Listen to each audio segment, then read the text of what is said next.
গণঅভ্যুত্থানে ক্ষমতাচ্যুত সাবেক প্রধানমন্ত্রী শেখ হাসিনার সরকারি কার্যালয় ও বাসভবন গণভবনে খাবার সরবরাহ করে প্রায় ২.৫ কোটি টাকার বেশি বকেয়া পাচ্ছে না সরকারি প্রতিষ্ঠান হোটেল অবকাশ।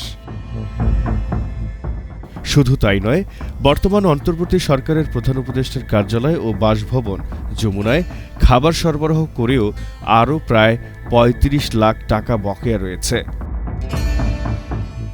বাংলাদেশ পর্যটন কর্পোরেশন বাপক সূত্র জানায়, শেখ হাসিনার সরকারের সময় নিয়মিত চুক্তির আওতায় খাবার সরবরাহ করা হলেও ২০২৪ সালের আগস্টে সরকার পতনের পর থেকে ওই বিল আর পরিশোধ করা হয়নি।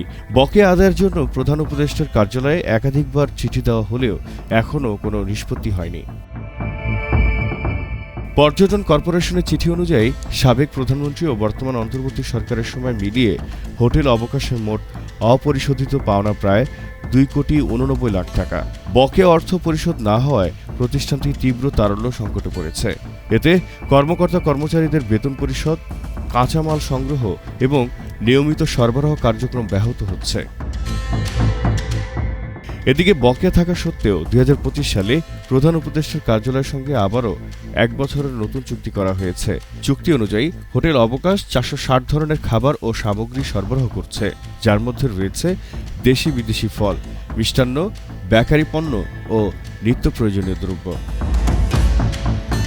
পর্যটন কর্পোরেশনের চেয়ারম্যান সায়মা শাহীন সুলতানা বকেয়া থাকার বিষয়টি স্বীকার করে বলেন, বিল আদায়ের প্রক্রিয়া চলমান রয়েছে এবং সংশ্লিষ্ট দপ্তরে আবারও চিঠি দেওয়া হবে। প্রিয় দর্শক, আমাদের এই চ্যানেলটি যদি আপনার ভালো লেগে থাকে তাহলে অবশ্যই লাইক, কমেন্ট, শেয়ার এবং সাবস্ক্রাইব করে আমাদের পাশে থাকুন।